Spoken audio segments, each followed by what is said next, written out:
नमस्कार दोस्तों, आइए आज ये मैथ के कुछ क्वेश्चन हैं, इनको करते ही हमारे एक व्यूअर ने भेजे हैं कि इनको सॉल्व करने में प्रॉब्लम आ रही है। तो हम इन क्वेश्चंस को डिटेल में करेंगे ताकि एक बार आप समझ सकें कि करने कैसे हैं। उसके बाद स्पीड से कैसे करने हैं ये आप धीरे धीरे प्रैक्टिस करेंगे तो अपने आप हो जाएगा। लेकिन एक्यूरेसी कैसे आए उसके लिए इंश्योर करना होता है कि आपको डिटेल्ड स्टेप्स पता हो। आइए एक एक करके करते हैं। पहला क्वेश्चन है, the wheel of A car makes 1000 revolutions in moving 440 meters. Find diameter of the wheel. देखिए, जो व्हील है ये थोड़ा हमारा स्पेस है, जो वर्किंग स्पेस है, इसमें करते हैं इसको। ये हमारा व्हील है, ये इसका सेंटर है और ये इसका डायमीटर बनेगा। आपने ये डायमीटर निकालना है। दिया ये हुआ है कि ये व्हील 1000 चक्कर लगाता है 440 मीटर चलने में। देखिए, हमें अगर ये पता है कि 1000 मीटर में 1000 चक्कर में 440 मीटर चलता है, तो हम ये निकाल सकते हैं कि एक चक्कर में कितना चलेगा। और जब हमें यह पता लग जाएगा कि एक चक्कर में कितना चलेगा, तो हमें एक चक्कर का मतलब ये है, ये हमें पता लग जाएगा। यानी इस व्हील की सरकमफेरेंस या परिधि हमें पता लग जाएगी, पेरीमीटर हमें पता लग जाएगा। और जब पेरीमीटर पता लग जाएगा तो उससे हम रेडियस निकाल सकते हैं। रेडियस, ये अर्धव्यास, इसको हम निकाल सकते हैं। जब ये निकल जाएगा तो उसको 2 से गुणा कर दो, हमारा व्यास या डायमीटर आ जाएगा। अब देखिए, 1000 चक्कर में 440 मीटर चलता है। एक चक्कर में 440 बटे 1000, इतने मीटर चला। ये मीटर में है फिगर। इसको जब आप सॉल्व करेंगे तो ये 3 जीरो है एक के बाद, तो इधर से 3 डिजिट छोड़ के डेसिमल लगा दें। बाद वाली जीरो लिखने की जरूरत नहीं है। डेसिमल के बाद जो फिगर आती है उसमें लास्ट में कितनी भी आप जीरो लगा लें वो मीनिंगलेस होती है, अगर वो एकदम लास्ट में है तो। इसलिए हम सिर्फ इतना लिखें। ये एक चक्कर में जितनी दूरी ये पहिया चलेगा वो आ गया। यानी इस व्हील का सरकमफेरेंस या पेरीमीटर या परिधि आ गई। अब इससे आपने निकालना है कि इसका रेडियस कितना होगा। देखिए, फार्मूला ये होता है कि जो आपका पेरीमीटर है वो होता है 2πr। इसमें 2 भी दिया हुआ है, इनको लिख दे, वैल्यू पुट कर दें। आपकी सरकमफेरेंस आ गई 0.44 is equal to 2 into pi को आप 22/7 लिख लें और गुणा r। अब r को इधर छोड़ दें, बाकियों को इधर ले आए। 0.44 इंटू 7 और 2 इंटू 22 यहां आ जाएगा। This is equal to r।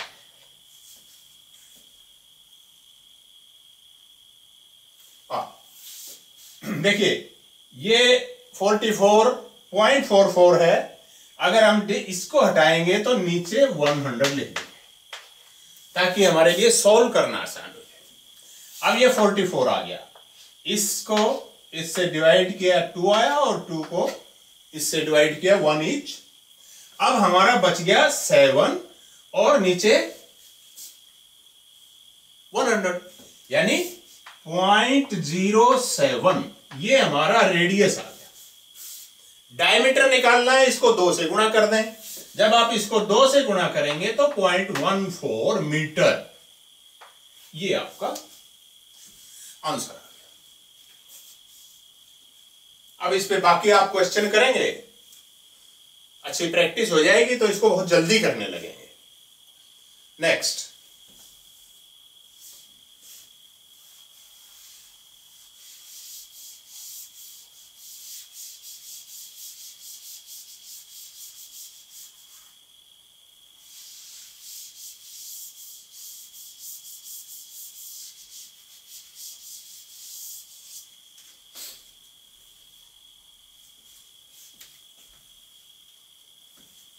by what least number 2744 be multiplied to obtain a number which is a perfect square। देखिए, किसी का जो स्क्वायर है किसी नंबर का, that is the number multiplied by itself, ये तो आपको पता ही है। और उसका जो भी नंबर है, आप उसका स्क्वायर रूट निकालने की कोशिश करें। अगर उसका स्क्वायर रूट पूरा हो जाता है, पूरी एक फिगर आ जाती है स्क्वायर रूट निकालते हुए, इसका मतलब वो फिगर एक परफेक्ट स्क्वायर है। जैसे 4 का जब आप स्क्वायर रूट निकालेंगे तो 2 आ जाएगा, इसका मतलब ये परफेक्ट स्क्वायर है। इसी तरह से 9 का आप निकाल लेंगे, 3 आ जाएगा। लेकिन इसके और इसके बीच में जो फिगर है 5, 6, 7 और 8, इनका जो स्क्वायर रूट होगा वो 2 से ज्यादा होगा और 3 से कम होगा। ये तो नेचुरल है, क्योंकि 4 का जब स्क्वायर रूट 2 है और 9 का 3 है, तो इसके बीच में जो फिगर आई है, इनका स्क्वायर रूट 2 और 3 के बीच में होगा। अब स्क्वायर रूट निकालने का एक तरीका यह होता है कि जिस संख्या का आपने स्क्वायर रूट निकालना है उसके आप फैक्टर बना लें। मान लिया आपने 16 का स्क्वायर रूट निकालना है, तो इसके फैक्टर कर लें, इसको ऐसे डिवाइड कर लें। शुरू में सबसे छोटी नंबर से डिवाइड करें, जैसे 1 से तो सभी हो ही जाएंगे, 1 से करने का कोई फायदा नहीं है, 2 से शुरू करें। आप 2 से डिवाइड किया तो यहां पर 8 आ गया। ऐसी संख्या से डिवाइड करो जो पूरा डिवाइड कर सके। अब फिर 8 2 से हो रहा है, 4 फिर 2 से हो रहा है और 2। लास्ट में अगर ऐसी संख्या बच जाए जो सिर्फ अपने आप से डिवाइड हो रही, तो उसको डिवाइड ना करें। अब देखो 16 को हमने कैसे किया, 2 गुणा 2 गुणा 2 गुणा 2। अब ये 16 के गुणनखंड हो गए या फैक्टर हो गए।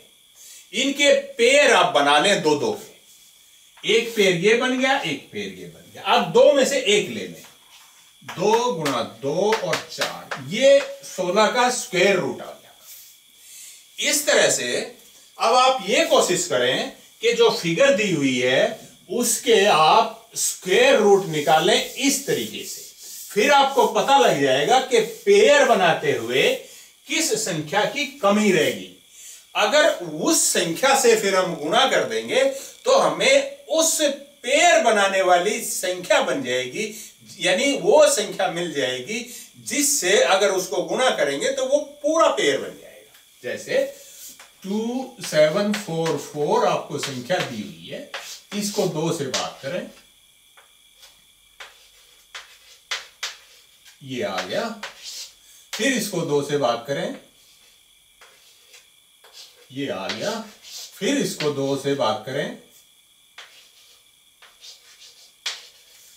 अब ये 2 से भाग नहीं होगा।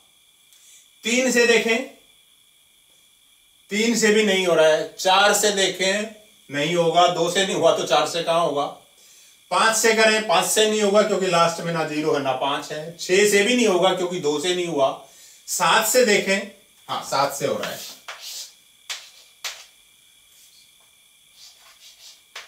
ये आ गया।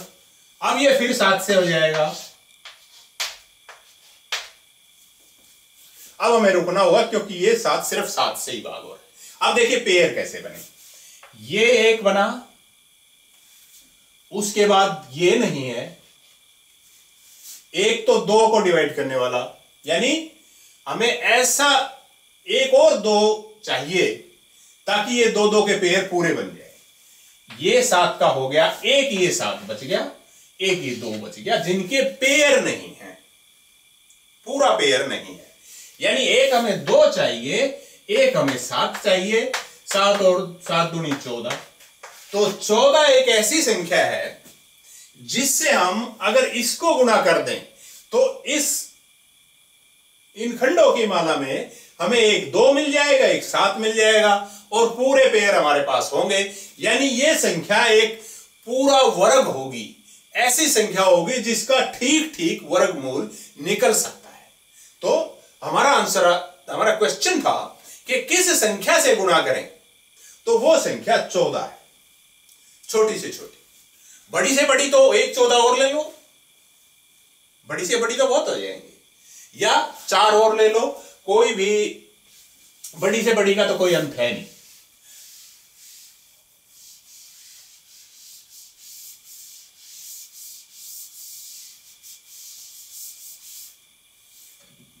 अगला, the difference between a discount of 40% on ₹500 and 2 successive discounts of 36% and 4% on the same amount. So on the same amount means ₹500. पूछ ये रहे हैं कि 500 रुपए पे एक बार में ही आप 40% का डिस्काउंट दे दो, या फिर पहले 36% डिस्काउंट दो, उसके बाद जो फिगर आए उस पे आप 4% का डिस्काउंट दो। तो उन दोनों डिस्काउंट्स में, उन दोनों स्थितियों में जो डिस्काउंट आया, सीधा एक बार में ही 40% देने से और पहले 36 दो फिर 4 दो, इस तरह से डिस्काउंट देने में क्या अंतर है? देखिए, जब आप पहले शुरू में ही निकाल देंगे 40% डिस्काउंट, यानी 500 और 40% इसका,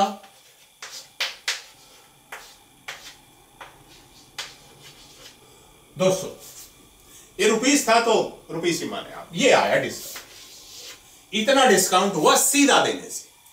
अब आप पहले 36 दें और फिर 4 दें, तो निकालें 500 गुणा 36 बटे 100,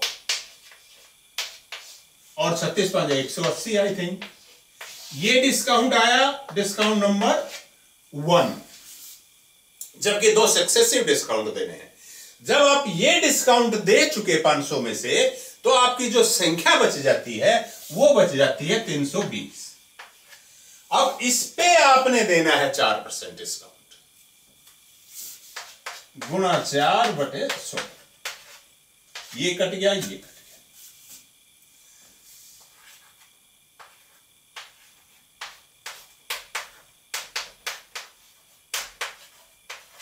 ₹12.80।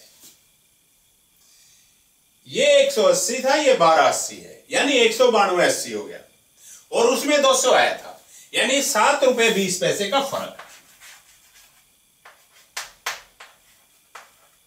ये आपका आंसर।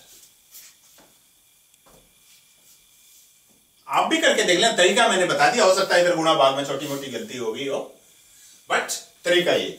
अगला,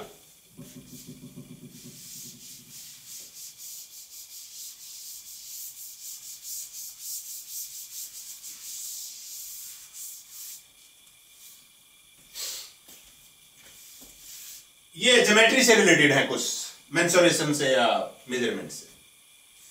surface area of 3 consecutive faces of a cuboid are 12 centimeter square या 12 square centimeter, 20 square centimeter and 25 square meter. Find its volume. देखिए, एक गोला है, गोला। गोला आप नहीं, गोला नहीं है, क्यूबॉइड है। क्यूबॉइड को हिंदी में घनाभ बोलते हैं। जैसे ईंट होती है, ईंट मकान बनाने के लिए जो प्रयोग होती है, वो एक क्यूबाइड की शेप है, वो एक घनाभ की शेप है। उसकी आपने देखा होगा 6 साइडें हैं, 3 साइडें एक दूसरे से लगी हुई हैं, ये लगी हुई है, इसके नीचे लगी हुई है, एक यहां लगी हुई है, और ऐसे ही 3 और हैं, इनके एक एक के अपोजिट। एक को आप लंबाई मान के चलें, एक को चौड़ाई मान के चलें, एक को हाइट मान के चलें। जब आप उस साइड का एक फेस जो आपकी तरफ दिख रहा है, जिसमें लंबाई है और उसकी चौड़ाई है, जब आप उसका एरिया निकालेंगे तो वो L इंटू बी हो जाएगा, क्योंकि वो एक आयत की शेप है, रेक्टेंगुलर शेप। इसी तरह से जब आप उस फेस का एरिया निकालेंगे जिसमें लंबाई और चौड़ाई है, वो तो LB आ गया, चौड़ाई और ऊंचाई उसका BH आ जाएगा। LB का मतलब है L गुणा B, BH का मतलब है B गुणा H।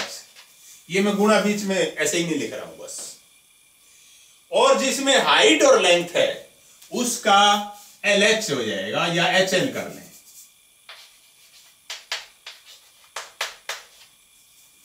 तीन फेस इस तरह से हो जाएंगे। जब आप देखेंगे कि LB यानी एक साइड, इसका जो एरिया है वो है 15 है ना, 12, नहीं तो हमारे भी और फिर लिखेंगे साहब आपके उसमें गलत है,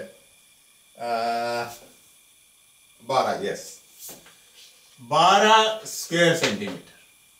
और ये मान लिया है आपकी 20, और ये आपकी है 25। तो जब आप इनको मान लिया आपस में आप गुणा कर दें, ये आपका एक इक्वेशन आ गई, LB multiplied by BH multiplied by HL is equal to 12 गुणा 20 गुणा 25। मेरे ख्याल से आप सहमत हैं यहां तक। देखिए जब आपने इनको गुणा किया तो ये L और ये L स्क्वायर हो गया, फिर B स्क्वायर हो गया और H स्क्वायर हो गया। और आप इनको भी गुणा कर दें, आप इसको और इसको और इसको, यानी 500 को जब आप 12 से गुणा करेंगे तो 6।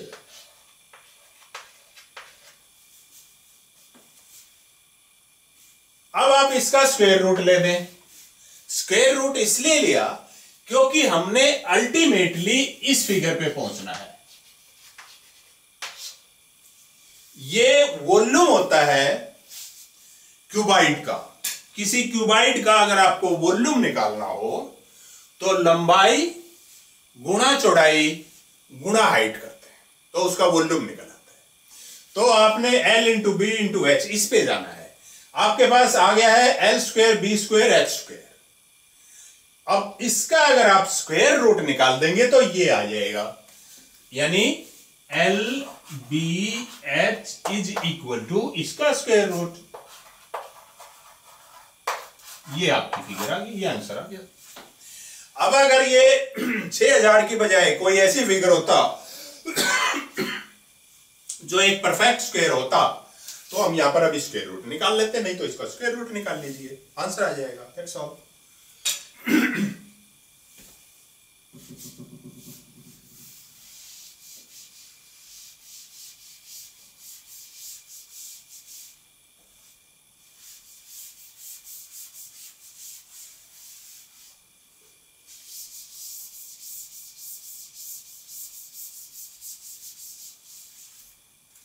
अगला, एक कॉपर स्फेयर, ये कॉपर था, कॉपर का सिंबल लिख दिया मैंने। a copper sphere of 18 centimetre diameter, ये गोला है।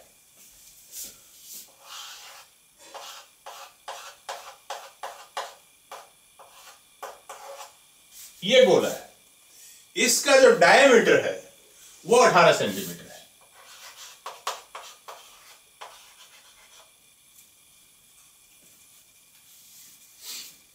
Was melted and then a wire was made out of the material that was obtained after melting। यानी एक कॉपर तांबे के गोले को पहले पिघलाया गया, उस गोले का डायमीटर 18 सेंटीमीटर था। पिघलाने के बाद उससे एक तार बनाया गया, वो ऐसा तार था जिसका जो सर्कमफेरेंस थी, जिसका जो डायमीटर था क्रॉस सेक्शन का, वो पूरा का पूरा एक जैसा था। यानी एक जैसी मोटाई का, पूरे के पूरा एक जैसी मोटाई थी उस तार की, ऐसा तार उससे बनाया गया। और ये जो तार बना, इसकी लंबाई 108 मीटर है।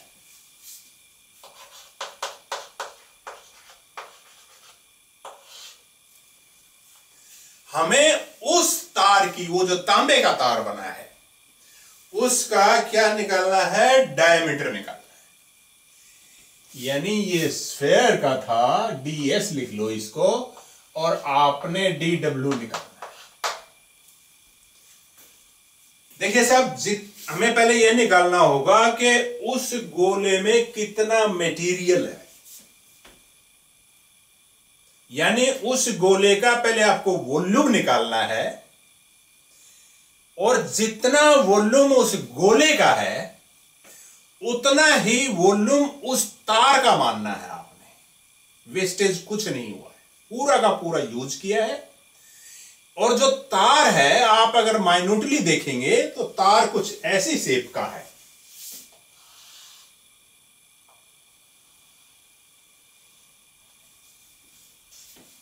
ये एक सिलेंडर की शेप है। यानी बेसिकली आपको गोले का वॉल्यूम कैसे निकालते हैं ये आना चाहिए, और एक सिलेंड्रिकल कोई चीज है तो उसका वॉल्यूम कैसे निकालते हैं ये आना चाहिए। दोनों को बराबर कर दीजिए, और फिर इसका जो डायमीटर है वो आ जाएगा, पहले रेडियस आएगा, उसके 2 से गुणा कर देंगे तो डायमीटर आ जाएगा। ये बेसिक चीज है। अब देखिए, इसके फार्मूले मैंने पहले ही यहां लिख दिए। जो स्फेयर है, गोला है, उसका वॉल्यूम निकालने का ये तरीका, 4/3 multiplied by pi multiplied by r cube. इसका आप निकालेंगे अगर स्फेयर का volume, volume of the sphere is equal to 4/3 multiplied by pi multiplied by r cube. r कितना है? हमें डायमीटर दिया हुआ है, डायमीटर है 18, रेडियस इसका आधा होता है, तो रेडियस इसका 9 हो गया, मल्टीप्लाइड बाई 9 इंटू 9 इंटू 9। ये वॉल्यूम आपके स्फेयर का आ गया। अब सिलेंडर का, सिलेंडर यानी वो तार सिलेंड्रिकल शेप का है, तो आपको उसको लिखेंगे VW, वायर, या सिलेंडर कर लें इसको। इसका जो फार्मूला होता है वो देखिए ये दिया हुआ है यहां पर। सिलेंडर का वॉल्यूम पाई r स्क्वायर h होता है। पाई तो आप यूं ही लिख लेंगे, r स्क्वायर, ये तो r तो आपने निकालना ही है, h का मतलब लेंथ। सिलेंडर की हाइट होती है, पर वायर हम ले रहे हैं तो इसकी लेंथ लेंगे, तो लेंथ कितनी है? 108। हाँ, यहां थोड़ा सा चौकस रहने की जरूरत यह है कि आपका जो डायमीटर और रेडियस है वो सेंटीमीटर में है, और ये मीटर में है। इसको आपने सेंटीमीटर में कन्वर्ट कर लेना है, यानी 100 से मल्टीप्लाई कर देंगे तो एक सेंटीमीटर आ जाएगा। ये देखिए आप, VC is equal to this and VS is equal to this. अब VS must be equal to VC, therefore 4/3 pi multiplied by 9 and multiplied by 9 equals pi r square and 10,800। अब इसको देखिए, सॉल्व कर दीजिए। पाई इधर भी है इधर भी है, तो दोनों साइड्स को जब आप पाई से डिवाइड करेंगे तो ये पाई इधर भी खत्म हो जाएगा, उधर भी खत्म हो जाएगा। अब देखिए, इधर जो वेरिएबल है वो r है, इसको सिर्फ यहां छोड़ दो, बाकी को इधर ले आओ, तो ये आ जाएगा 4/3 multiplied by 9 multiplied by 9 multiplied by 9, ये तो इधर था ही। अब आप 10,800 को यहां ले,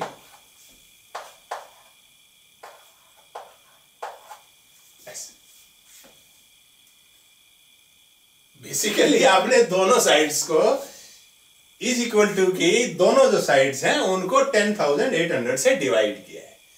जब आपने इधर डिवाइड किया तो यहां आ गया, उधर डिवाइड किया तो 1 से वो खत्म हो गया।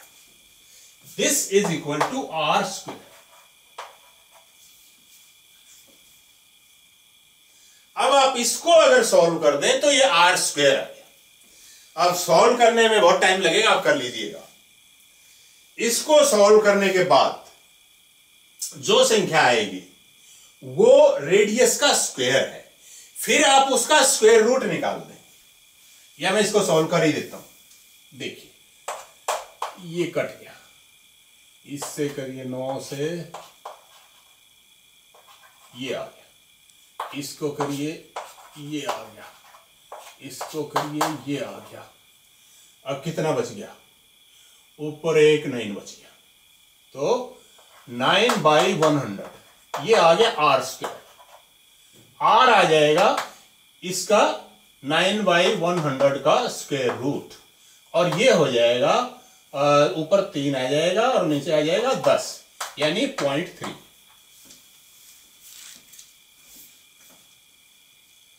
0.3 सेंटीमीटर रेडियस आ गया।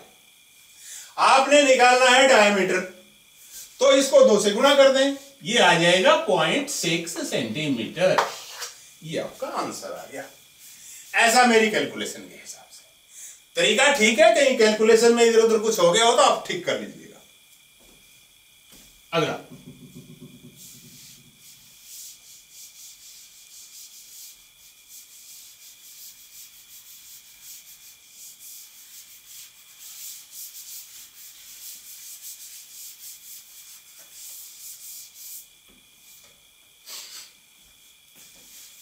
if surface area and volume of a sphere are S and B, कोई स्फेयर है, इसका जो सरफेस एरिया है that is equal to S, और वॉल्यूम वो आपने V से लिखना है। देखिए, सरफेस एरिया और वॉल्यूम का फर्क मुझे पता है, आप सबको पता है, पर एक आध दर्शक ऐसा भी हो सकता है जिसको आइडिया ना हो या धूमिल सा आइडिया हो कि सरफेस एरिया क्या होता है और वॉल्यूम क्या होता है। मान लिया ये गोला है, इसके बाहर ऐसे इसका जो एरिया है बाहर की जो सरफेस का, वो इसका सरफेस एरिया है। यानी जो पेंट करवाना हो हमें, और हमें ये पता लगाना हो कि कितने एरिया पे पेंट करना है, तो हम इसका सरफेस एरिया निकालें। और वॉल्यूम वो होता है कि ये गोला जितनी जगह घेरेगा वो इसका वॉल्यूम है, जितना इसमें मटेरियल है वो इसका वॉल्यूम है। बाहर की तरफ जो एरिया है जिसपे पेंट होगा वो एरिया, सरफेस एरिया। इसको आपने एस से लिखना है, इसको वी से लिखना है, ऐसा हमारा क्वेश्चन बोलता है। अब इसका वैल्यू आपने जो निकालनी है वो निकालना, सरफेस एरिया को हमने एस लिखा, वॉल्यूम को हमने वी लिखा। तो ये बता ही रहे हैं कि एस को क्यूब करना है और वॉल्यूम का आपने स्क्वायर करना है और फिर उसकी आपने वैल्यू निकालनी है। देखिए सरफेस कितना है उसका फार्मूला आप एस की जगह लिख दें, फिर उसका क्यूब कर दें। सरफेस के निकालने का जो फार्मूला है वो ये है 4 pi r square, 4 pi r square. इसका वो कह रहे हैं कि क्यूब कर दो आप, यानी एस की जगह आपने ये लिख दिया। अब v की जगह ये लिख दीजिए 4/3 पाई आर क्यूब। इसका वो कह रहे हैं कि स्क्वायर करना है आपने, और फिर उसका वो वैल्यू निकालनी है। अब कर दीजिए इसको सॉल्व। इसको जब आप पूरे सॉल्व करेंगे इन सब का क्यूब हो जाएगा, यानी 4 का क्यूब, फिर पाई का क्यूब, और r की पावर 6 हो जाएगी। 2 × 3 6।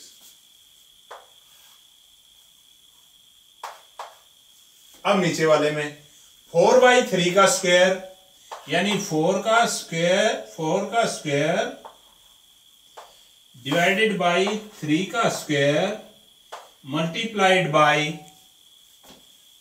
पाई का स्क्वायर, ये पाई इसका स्क्वायर मल्टीप्लाइड बाई r की पावर 6। वही 3 × 2, यहां पर 2 × 3 था, यहां 3 × 2।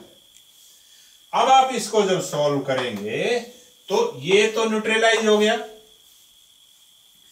पाई का स्क्वायर यहां पर है, क्यूब यहां पर है, तो 2 पावर यहां से न्यूट्रलाइज होके पाई बच गया, सिर्फ 1 पावर बच गई पाई की। अब 4 के यहां पर 3 पावर है, यहां पर 2 पावर है, तो 1 पावर 4 की बच गई। और इसके अब ये जो 3 है ये ऊपर जाके और 3 की पावर 2,